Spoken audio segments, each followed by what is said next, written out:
Thank you for letting me host you, Pio. I appreciate the interview. We're here live with a chap from Google Hangouts, and I like him.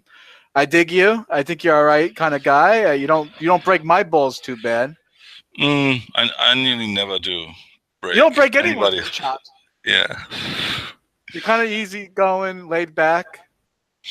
yeah. I'm just have some opinions. Sometimes I participate in dialogues, and sometimes not. The funny stuff is I participate mostly in talks about God and stuff. So what is it that you like about Soulstream? You mostly are around Soulstream. So what is it about it?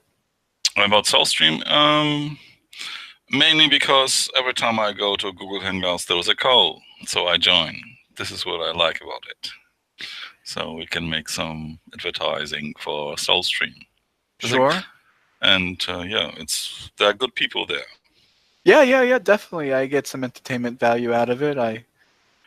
You don't get along with too many people though. But you know what the thing about it is? I don't ever see you. I don't ever hear you raise your voice. You're very low key, calm. How do you do it? Most Uh, people are screaming at each other, ripping each other's heads off. You're over there quiet. Maybe it's just not my style. Except, but there's very rare when somebody like trolls come in and try to talk over me. Then I talk over them, but it happens very rarely. So give us a little background about yourself for the viewers out there. You're from Germany. I'm living in Germany. I'm originally born in Poland, but I'm in Germany since nearly 40 years now. Wow. And you consider yourself an atheistic Jew? Yes. The Jew title, it's many people call me like that, and I identified with me too. Like, because my mom is Jewish. I was in the Jewish community for a long time. I was a madrich for 8 years in the Jewish community. Yeah. Very nice. Were your parents religious or secular? They were, I would say, secular. Yeah, Wow. but they all the major holidays they will do something. Your parents are how old are they? How old are they? My dad is dead, and my mom is 82 now. Wow. So they must have been young when the Shoah happened. Sure. You mean The Holocaust. Yes, my mom survived the war because she was hidden, Wow. and the family and the rest of my family was killed in Auschwitz. So my grandparents had only money to pay for one child to be hidden, so they did it, and they chose the youngest one, and it was my mom. Wow. How did she take it after the war? She stayed in Europe. She didn't leave. Yeah. We lived in Poland, and then she met my father, and we lived there for 13 years, or I was living there for 13 years, and then the Solidarność started in Poland, and it seemed like there will be a war, like in Czechoslovakia, like the Russian will come in. So we escaped from Poland to Denmark and then to Germany. Did it make you question God in any way? No. No. What about your mother? What about your mother? My mom never talked much about this stuff. Wow. With me. Just when we get into Germany, we contacted the Jewish community, and after because we first lived in a small village near the border to Denmark, and then we moved to Hamburg. And then I would say then I learned stuff about the Jewish religion, how it works, or I was taught, and I liked it. And yeah, and that's why it ended up with being near Madrid in a community for 8 years. So I had several groups where I worked with children between 8 to 18, and 2 times a week I will met them and talked about, not really about God, but about Jewish stuff, history and politics, even with the small one. Is there still feelings about what happened in Europe, Germany, where you live, Poland? How is it now? You mean? I'll tell Is you the that. memory still alive? Is it like still? I'm living in a house which was former a ghetto house in Hamburg, the Jewish ghetto, right? And there are many families from the Jewish community, and there are everywhere you can see signs. Even when I go out of my where I live, there are stones which are were the names of the families who were killed there during the World War II. So it's there, but I will tell you what, that for me the German people are much more friendlier or better than the Polish people. Yeah. The racism or the I've been told that, yeah. Anti-Semitism is much more bigger in Poland than in Germany. This is my personal experience. Poland, Ukraine, it's pretty bad over those places, yeah. Do you think that's a good thing, that the memory, you say the rocks and you the signs that you walk down the street, you think that's a good thing to keep the memory alive, or is it just too much? Another funny thing is when I was in Poland, I thought we had once a week on TV program about the World War II, and it was not only everything shown, and also in school we were taught about the Holocaust. But when I came to Germany, it was much more. Like much more information than in Poland. And the people, and I found it okay, because it's not like you have to remember it to hate. You have to remember it to not to forget, because you forgive. It's not the point to not forgive people or something, or found them guilty because, oh, maybe your grandfather killed my grandfather or something. That's not the point. The point is just not to forget, to be aware that maybe something like this can happen again, and you have to see when it's happened, and not like during the Nazi regime, where people still believed there will be everything fine, everything will be in the future better, and then they didn't believe that the Holocaust will happen. That's why they stay, or one of the reasons was that's why they stay in Germany. Of course, there were other reasons, like they have to give up everything they had and stuff. Yeah, so you have to always remember, just you don't have, it's not like you go around and, oh, guilty. No, it's not the reason for it. The reason for it is just not to forget the stuff. So so do you identify closely with your Jewishness? My English is not so good. What do you mean by costly? Are you fond of your Jewishness?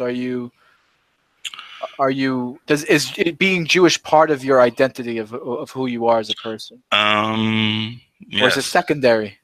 it's for me. It's something like it's the roots of my family.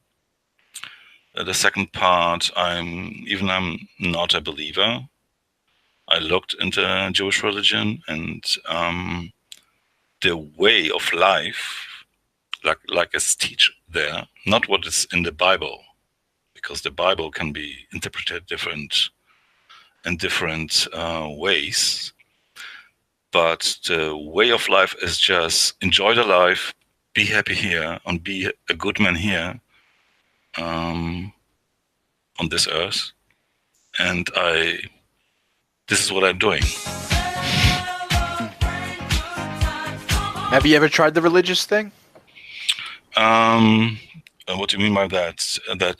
You ever gone to yeshiva? Ever davened at a temple? Ever? Of course, I was there. I was for a long period of time, Shabbos and stuff, and I went there and and learned it somehow. Not everything, but most parts. And I'm always like now. I have rabbis which I look up frequently, just to hear what they say, and I don't need to agree, but just what they are thinking about stuff. If I have some questions about the Bible, because as an atheist, you have, of course, you don't believe this stuff. So I have nice conversations with them, like with the chief rabbi of Hamburg. Okay. Okay. I have personal. I talk with him, and also I look online. For example, let me check it.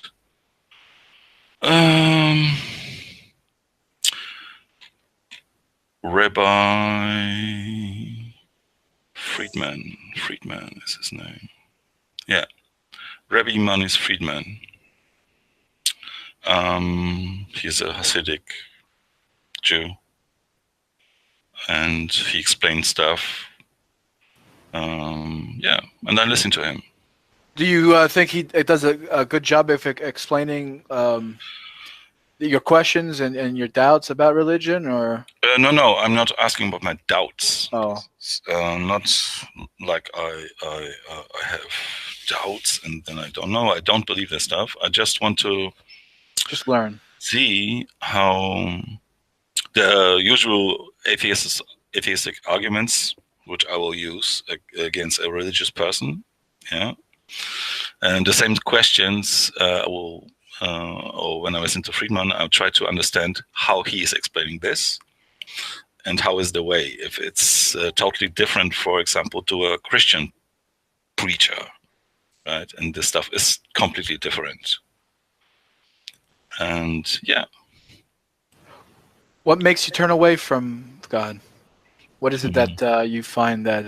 There's nothing what turned me away. I just find out that he does not exist. Okay. Just one day you woke up, you just God doesn't exist. Because first it was like a code. You have a religion, you took it on, and you do this stuff because everybody does it. And then grow up, learn stuff in school, and you see it does not work out. It just the evidence for a God is not there. Like even for our own history, I would say. But this is we can talk about this. But the point is, I don't see Judaism as a religion. For me, it's a school of thoughts, which gives you, right, it's a way of life. Yes, It's a culture. It's an identity. It's a nationality. It's more than just one God. Yeah. So it does not matter if the God is there or not. In fact, it's not the point for me to feel like a Jew. I would say this, Wow. and I could even what I can say, and according to my teachings, maybe we'll differentiate in this point. I was teach, for example, in the Torah, there were 613 laws.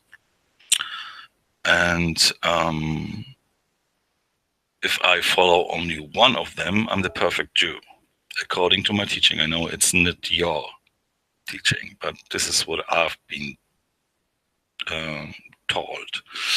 And I follow one rule, or maybe I follow more than one.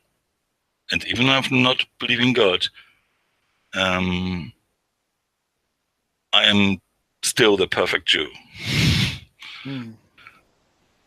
Yeah. And it has nothing to do, because, as I told you, I don't see it as a religion, right, like an Orthodox believer would do it. But you find the ethics and values and morals of the system of itself like positive. Yes, because what I like about it, that the religion is able to learn stuff. Right, questioning. That's what makes Jews different than Christians and Muslims. We're able to question. Yeah, and study. And study, yeah, and mostly like how would I say it? That we are able to rationally critique and not obey everything what's in it. Like when the Oberst rabbinate thinks about some rules, they can tell you, no, these rules are not more valid, not really valid. Like I can give you examples like stoning children for disobeying their parents or something. The Jews don't do it. And they don't do it because it's in the Bible, but I never seen a Jewish family stoning their children to death because they didn't want to clean up their room or something, right? But it's in the Bible, the rule there. So, and yeah, I think this religion can evolve. And the second stuff is, for example, when you think of the story of the flood, God, according to my teaching, is gone and let the responsibility to us. Yeah. So he is not here. He is not watching. He is not intervening, and it's our duty to do the best of what's happening on Earth. And this is practically also a state or a point from an atheist. He doesn't believe in God, but he's still trying to make the best of it. So for me, these positions are similar. That's why it's so easy for me to be an atheist.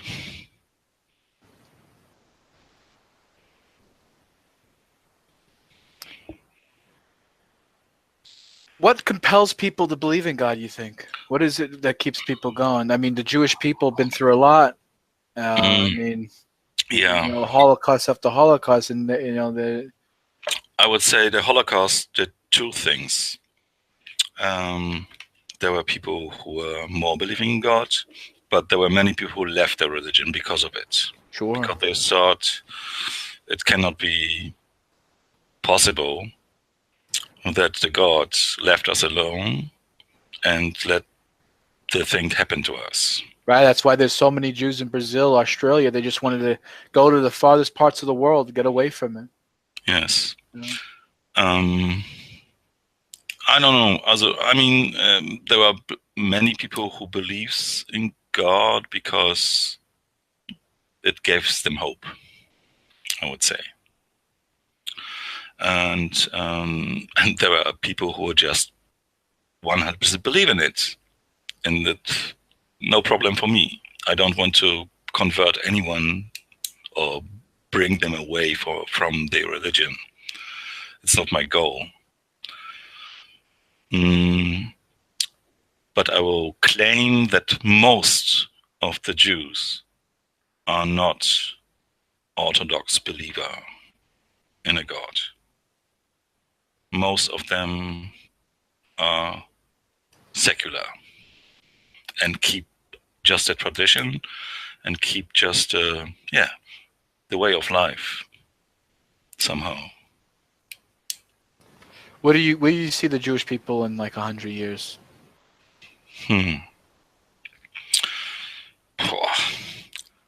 Well, I think them. I hope they'll be still there. Hey, we've been doing it. We've been kicking around for a while now, thousands and thousands of years. Yeah, I mean, and that's it's just a sign that they will be there, because they were always or mostly persecuted all over the planet, and they were always in minorities. I mean, even and because it's not a missionary religion, like they go on the street and say convert to Judaism, blah blah blah. The numbers were always small. Like, I don't know, maybe now we reached again, I don't know, 60, 17 millions. I mean, 16, 17 millions maybe in the whole world. So you see, the Jews were always in minority, and they were always try to keep their tradition or their belief or whatsoever, because there are many different kind of Jews, but they were always staying with the same stuff.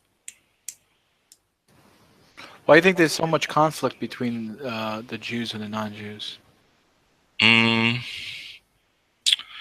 Conflict. They don't get along too well. I don't think so. It depends. I mean, sometimes it's based on just on history, like all these fairy tales about Jews. Like 2 days ago, I had a discussion on Hangout with a guy who said, "I hate Jews. They have all the banks, and they were guilty of somehow whatsoever." Right. And then I talked with him, and after 10 minutes, he reduced his statement. He understood it. He understood that this is a fairy tale with beginning like why the Jews were dealing with money, for example, because they were only allowed to do this job in the Middle Ages, because this was a bad work. The Christian said this is a bad thing to deal with money, so the Jews have to do it. But the Jews couldn't have property and stuff. They were kept in Europe, at least in ghettos. So the whole story changed, of course, because if you do something for a long time, you'll be professional, right? You make your stuff good. And then they realized, oh, money is something which is, you can make business, right? So they somehow it's changed to the greedy Jew who wants to have something. And it's a mess. And if you talk with people about this for a while and explain that not all banks are Jewish, yeah, and so they will see that it's not true. So conflict. I don't see it in my personal environment. Like most of my friends are non-Jews, and they have no problem with it. So when you say conflict, is some other people I don't really know, but I hear it. Yeah. But if I talk to them, to those people who are something problems, it just goes away after a talk. It used to go from it used to be that Jews being special was a negative thing. People look down upon, oh, they're special. Ooh. Nowadays, now we have the Christian evangelical movement where Jews being special is like a really holy, beautiful, blessed thing. The special Jew, let me hug him. Um, Yeah, that quite a most change. yeah mostly people are angry about the stuff like, oh, you are the chosen one. But the thing is, the chosen, or the word chosen, is not really like they think the chosen is, because the Jews are just chosen to carry the Torah, in my opinion. Yeah, this is Right. this is their chosenness. They are not chosen to rule the world. Yeah, they were chosen to carry the Torah, and this is why they are chosen. Okay, um, yeah, and that's all. But mostly people look at the Jews and says, "Oh, you are arrogant" or something. I don't think that that's the case. Yeah. How do you feel about the Christian Zionist sort of evangelical movement? Christian Zionist evangelical. Phew. Mm. What do you mean by that? You have to explain it something to me. The hardcore Protestant Christian that's like hardcore pro-Israel, Jew go home, Jew, you're special, yeah, you have it, belongs to you, you're the Bible, you're the people, the book, just ruha, let's gun I, ho. oh, maybe that's in America, the stuff. I You don't don't. really have that where you are. No. No. Because it might be because America, because in Europe, most of the states, even if they are mostly Christian, they are in fact secular too. Yeah, they are not living the Christianity like hardcore Christians or something. Yeah, so it's, yeah. I will not see them. I see it from as some movie or documentary from America where, as you said, oh, you are special, blah blah, and but at the end of the day, they will say, yeah, Jesus Christ will save you all. Yeah. So this is my feelings or my experience. I do not experience it in Europe. Yeah.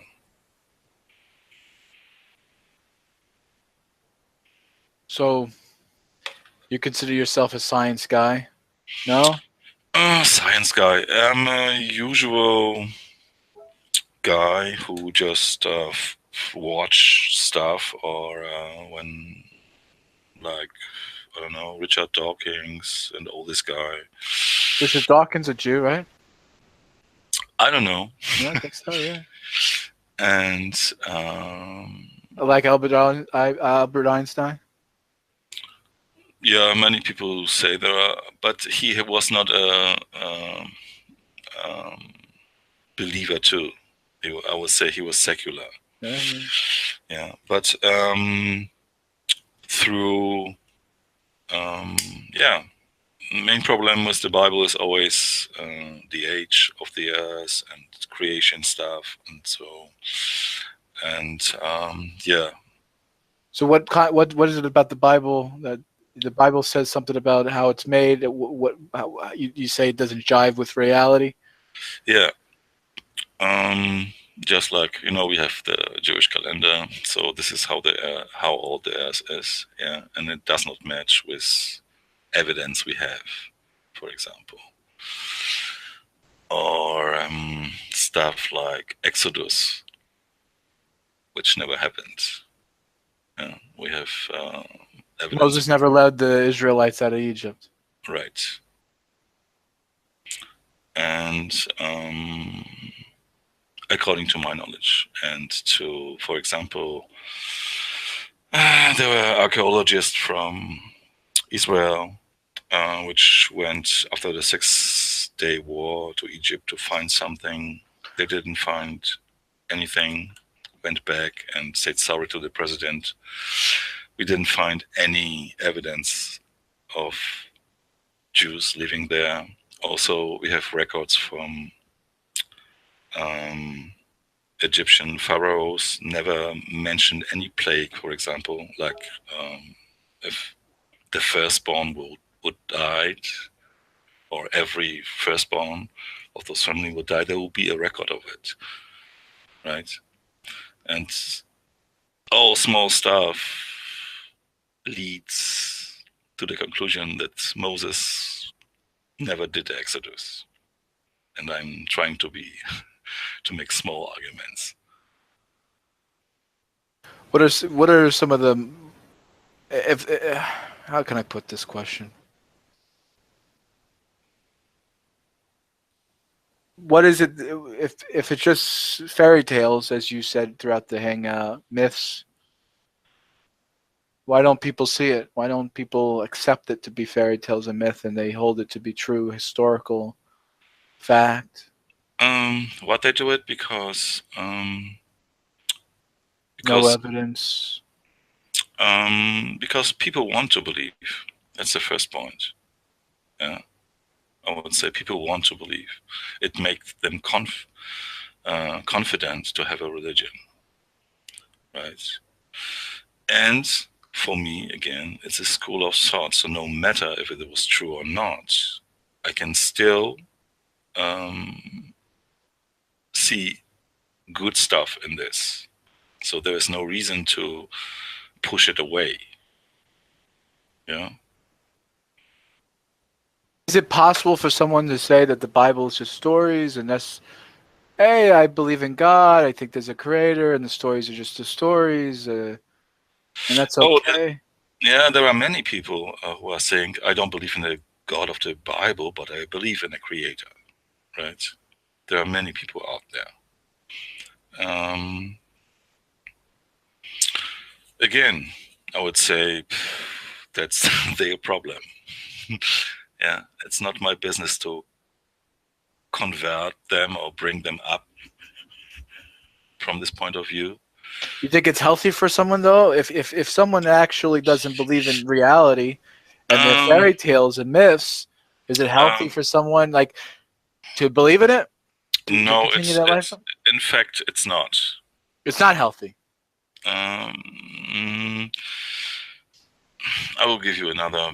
I try to give you another example. For example, if you have a soldier who is a strong believer, and he could launch the atom bombs and make the judgment day come when the earth will be destroyed, right? And he will be pushed the buttons because of this, because of his belief. This is where it started to be dangerous, or okay. But from in the day-to-day life, if there is for me some kind of tradition, there is no harm. Of course, you can argue. Eating kosher and lighting Shabbos candles doesn't have any sort of negative effect to reality or the world. Right. I get what you're saying. Yeah. It's only dangerous if it comes to like a dictatorship. But as I can see it, the Jewish community is not orthodox. I would say 10-15% are orthodox. The rest is not. So we have a balance, and we need. I would say we need even those people because they have something to say. Yeah, and even though they believe in God and I'm not, I can learn something from this. That's why I told you before I listen to rabbis. I don't need to do it. Yeah, because they have a message, and yeah, and I accept it, and it helps people sometimes.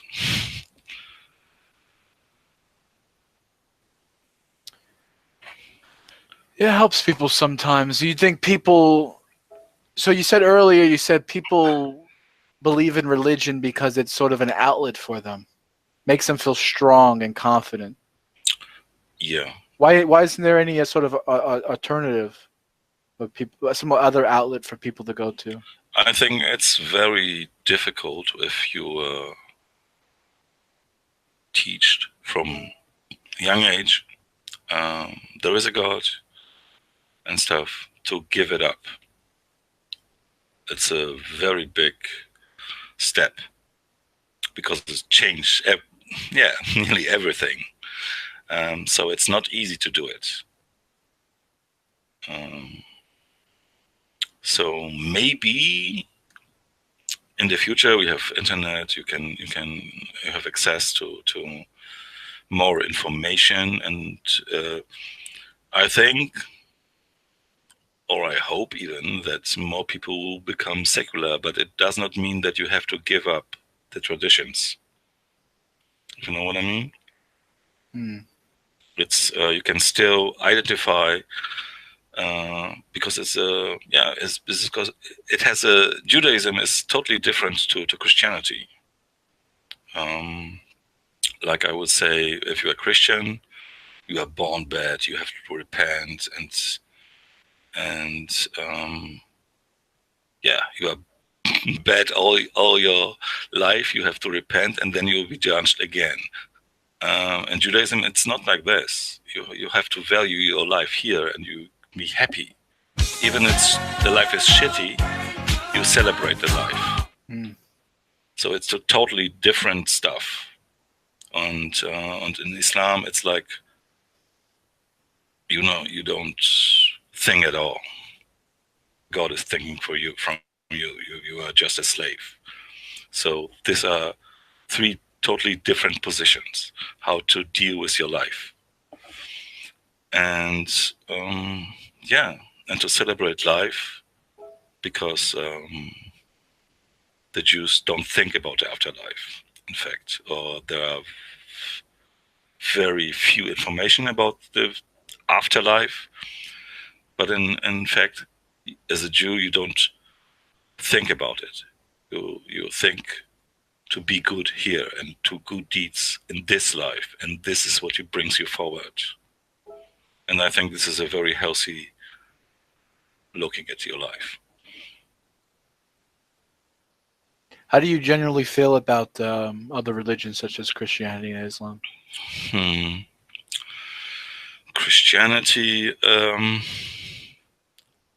yeah, I already said what I don't like about Christianity. Like, you are the bad guy, even you did nothing, um, according to your God. And and the missionary stuff. I don't like the missionary stuff, like going on the street and convert people. Throughout history, because of this, many bad things happened. Just because of this, because people were converted or forced to be a Christian. In Islam, because of or let's say this, the stuff that I know about Islam, for me, it's a very dangerous ideology because they want to rule the world. And because that's the goal, to bring Islam to everybody, whatever, by any means necessary. Yeah.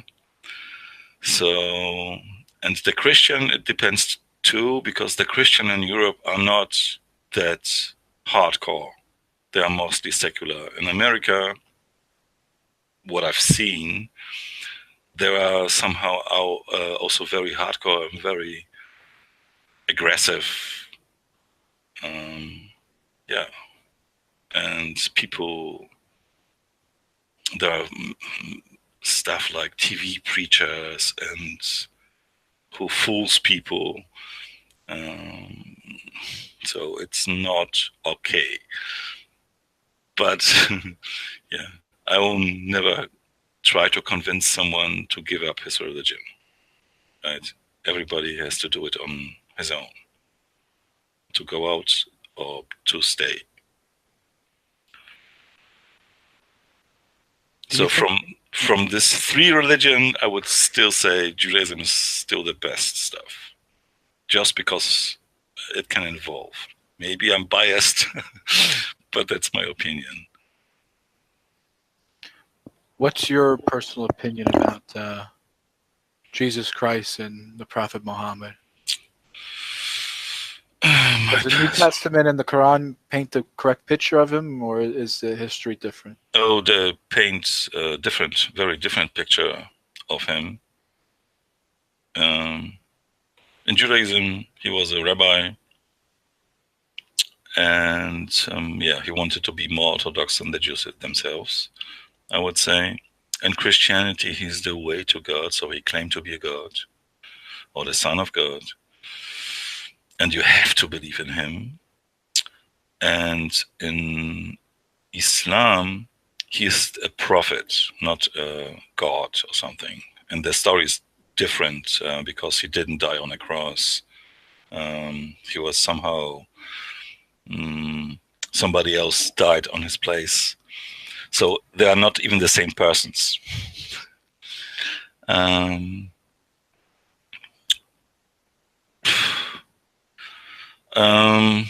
The picture of Jesus Christ as it painted in Christianity is the hippie God.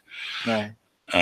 Was he really 6'4" white man with blue eyes with a nice shaven face and long hair like a rock star?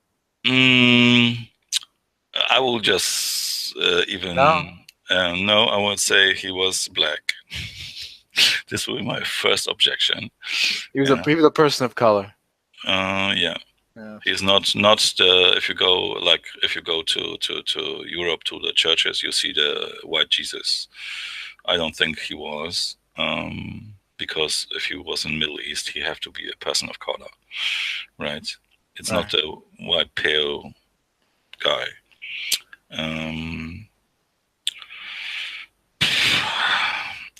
But he isn't a hippie god. If you, of course, I know only the bad stuff, because if you think what he will do according to Christianity when he comes back, he will kill all the non-believers, right? For example, so he isn't or me. Right, he wasn't really like, "Hey man, let's smoke some pot, man. Let's get high." No. So he isn't really. This is just a picture which is sold in the church. He is the for loving, all forgiving, whatsoever guy. But in fact, he isn't. What can I say? And in Islam, I don't know. I think, or I have to not so many information about this. The same, he will come back and also destroy the non-believers. To my knowledge, I might be wrong about this. Okay. Let's see. We got any questions out in the audience? Let's see. We got Goran out there. We have someone named Itchy Balls out there commenting. Thank you for coming by, leaving comments. Goran wanted you to talk about your YouTube channel and the videos you make. You want to plug your YouTube channel and any sort of topic that you may be discussing on your channel? On my channel, I mostly make fun of religion, or soft fun, not like hardcore. I'm just taking some verses or parts of the Bible and try to make a soft critique.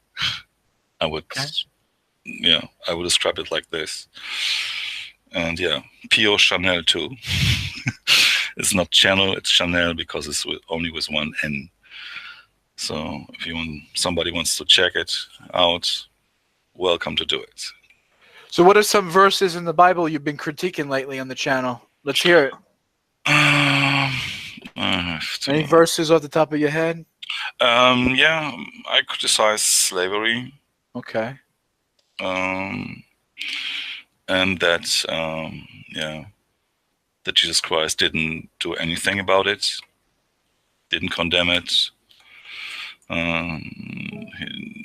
Quite the opposite, because he could, if he would be the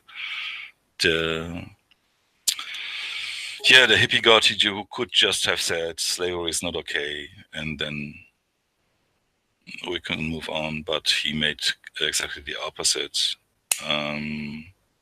And stuff like Jesus said, give your money to the poor, for example, and all the people give their money to the churches. So maybe he should have said, give their money to the churches, and people will donate to the poor, and stuff like that. Or right. You see all these churches nowadays, these mega churches. 50 million people can fit in the church, and the pastor is a billionaire, and he lives in a mansion bigger I want than the to church. be the Green Lord. Yeah, that's mostly stuff when those guys standing in front of the audience and just get money for nothing. Yeah. So let's see what else we got out in the comments board. Let's see. Any other question? Yeah. A lot of they're complaining about in the comments section that a lot of people call themselves Jewish. So it's sort of like a thing nowadays. Jewish. I'm a Jew. You're a real Jew. I'm a fake Jew. You're this. You're that. No, that they say Jewish is the main stuff, but this word only works in English, because in Polish, for example, it does not work. There is not something like Jewish. Right. You are a Jew. So for me in English, it's the same stuff. If I say I'm Jewish, I am saying I'm a Jew. But a lot of people claim the title, like I'm a real Jew. You're a fake Jew. Yeah, that's maybe people like Hebrew Israelites claim like to do this stuff. That's another problem, because the Hebrew Israelites are converts from Christianity because they believe Jesus is the Savior. So they are not, according to the Bible, they are not Jews. Right, yeah. So they are not Jews. Right, you can't call yourself a believer in Yashka and then say you're a Jew, yeah. So this will be my answer to it. Maybe they, I don't know if they don't know history, like why there are white Jews, because they live not anymore in Middle East for thousands of years, right? And if you, and there are at least 6,000 years, yeah.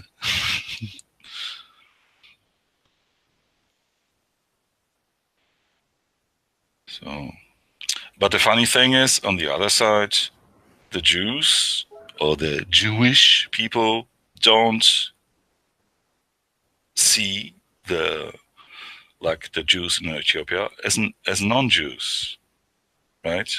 So it's only always on the other side. We are accused to be not Jews from the others, but we accept other people who are claiming to be Jews. They have, of course, not to believe in Jesus Christ, and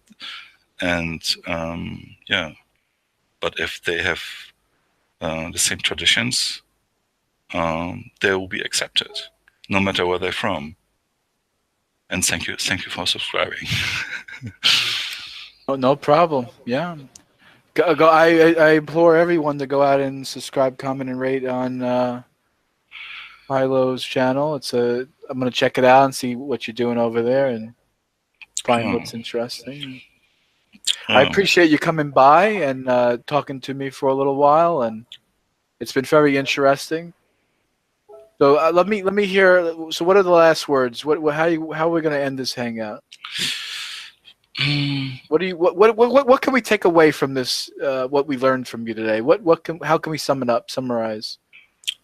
What we can for sure summarize, the thing that I tell all people which I've talks about being a Jew or not being Jew, somehow, because you are the believer and I'm not, but for sure we can go out and have a drink together, and this is how Judaism works. L'chaim. Yeah, l'chaim, that's the point. And it's proof because we didn't have a war here, trying to convince us, God, not God, blah, blah, right? We had a nice conversation. And this is, yeah, enjoy your life and make the best out of it. I think that's a great way to end the hangout. I really appreciate you coming by. I appreciate everyone watching. Please subscribe, comment, and rate. And have a wonderful life. Live life. Love life. Right. All right. Yeah. Thank you. Thank you. Have a good night. You too.